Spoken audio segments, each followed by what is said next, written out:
अस्सलाम वालेकुम दोस्तों, कैसे हैं दोस्तों। माइक्रोसॉफ्ट वर्ड की एक नई वीडियो में मैं आप सब लोगों को खुशामदीद करता हूं। दोस्तों, आज की वीडियो में हम बात करेंगे कि माइक्रोसॉफ्ट वर्ड के अंदर टेबल्स की क्या अलाइनमेंट होती है या हॉरिजॉन्टल अलाइनमेंट क्या होती है। ठीक है, तो इसके लिए मैं इस तरह कर लेता हूँ कि माइक्रोसॉफ्ट वर्ड की जो लास्ट डॉक्यूमेंट मैं काफ़ी अर्से से काम कर रहा हूँ उसको ओपन कर लेता हूँ और उसके ऊपर थोड़ी सी आप लोगों को अलाइनमेंट करके दिखाता हूँ। तो जितनी देर में डॉक्यूमेंट ओपन होती है मैं आप लोगों को बता देता हूँ कि हम टेबल्स के टॉपिक को कवर करें। सबसे पहले हमने टेबल क्रिएट करना सीखे हैं, उसके अलावा हमने उस टेबल्स के अंदर डेटा पॉपुलेट किया था, उसके बाद हमने टेबल डिज़ाइन पर बात की थी और अब हम टेबल लेआउट पर बात करें। और आज की जो हमारा टॉपिक है वो है हॉरिजॉन्टल अलाइनमेंट। तो इसमें देखेंगे कि हॉरिजॉन्टल अलाइनमेंट क्या होती है और हमारे किस तरह काम आती है। तो टेबल हमारा ऑलरेडी ओपन हुआ पड़ा जिस पर काफ़ी वीडियो से काम करें हम।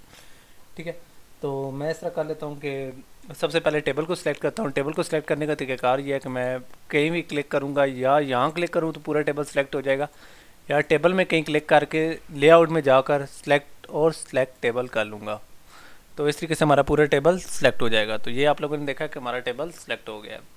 इस टेबल को जो मैंने सेलेक्ट किया हुआ था ये सिलेक्ट हो गया। ठीक है, तो यहाँ तक तो हमारा हो गया काम। ठीक है, अब मैं चाहता हूँ कि इसको हॉरिजॉन्टली अलाइन कर लूँ। तो हॉरिजॉन्टली अलाइन करने के दो तरीके हैं।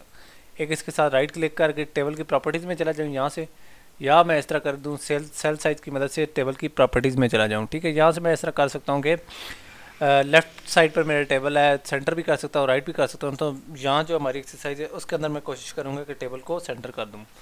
तो इसके अलावा टेबल की direction left to right, right to left, ये बहुत सारी ऑप्शन है। उसके अलावा बॉर्डर एंड शेडिंग और आप बहुत और मार्जिनस के ऑप्शन हैं जिन पर हम थोड़ी देर के बाद बात करेंगे। ठीक है, तो इसको कर सकता हूँ। ठीक है, तो मैं इस तरह कर लेता हूँ, सेंटर करता हूँ। ठीक है, और इसके बाद मैं इस तरह कर लेता हूँ कि टेक्स्ट रैपिंग क्या है, नन है, अराउंड है, यानी इसके गिर्द जो टेक्स्ट है उसको किस तरीके से करना है, तो वो बाद में मैं आप लोगों को बताऊँगा। ठीक है, इंशाल्लाह जब हम टेक्स्ट पर थोड़ी सी और बात करेंगे। ठीक है, तो इसको मैं इस तरह कर लेता हूँ कि ओके कर लेता हूँ। तो इस तरीके से आपने देखा जो टेबल हमारा साइडों पर था यहाँ वो सेंटर में आ गया है।